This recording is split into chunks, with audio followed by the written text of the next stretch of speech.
Okey, sekarang aku tunjuk cara-cara nak pasang pula.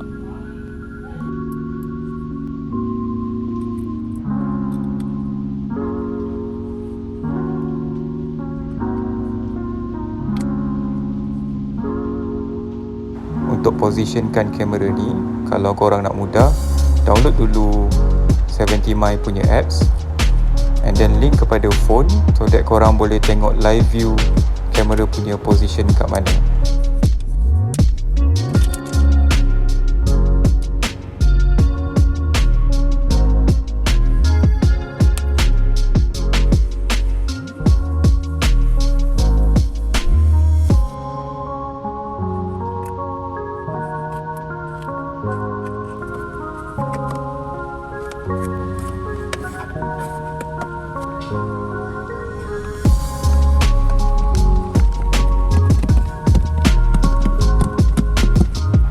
Last sekali, onkan kunci kereta dan kamera akan automatically turn on.